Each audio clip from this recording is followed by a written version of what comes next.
Usually when I tell people I'm on the neurodivergent spectrum, they usually don't really know what that means. And the best way I describe it to them is by saying, I feel everything. And today I said that to somebody and I expected them to be like, okay, but they asked me, what does that mean? And I sat and I thought about it. What does it mean to feel everything?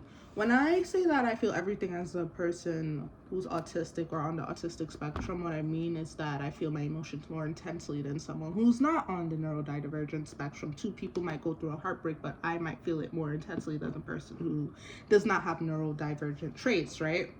But that's not the same thing as feeling everything. What does it mean to feel everything? I feel like to feel everything would to be able to feel what you're feeling right now and feel what the next person's feeling and feel what the person in Africa's feeling and feel what the person in Brazil's feeling and feel the moon and the sky and feel everything. And I although my emotions are intense, I can't feel everything. And I'm here to admit that I can't feel everything.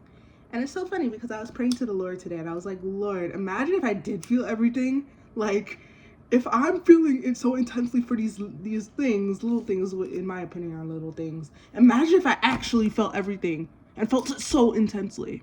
And you want to know how the Lord replied to me? He said, I feel everything. And I was like, what? But it's true because the Lord knows everything. He knows everyone. He made everything and made everyone. So with that, with making everything and knowing everything, that comes with feeling everything. But how is he able to do that?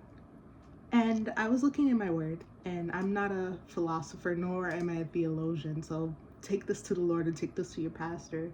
But one thing that stood out to me is that reading the Gospels and learning about Jesus, he felt everything. Like Jesus wept when his friend Lazarus, I think Lazarus is his name, died and was in the tomb, even though he brought him back to life.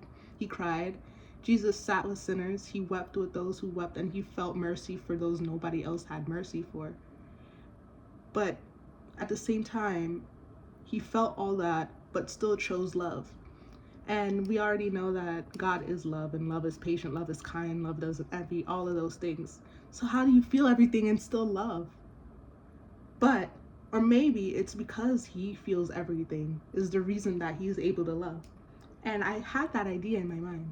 So maybe God allowed me to feel things very intensely so I can love very intensely or very genuinely, for better wording.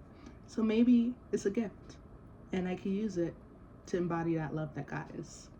So yeah, that's my recognition for today, my epiphany for today. I feel everything, and that's okay.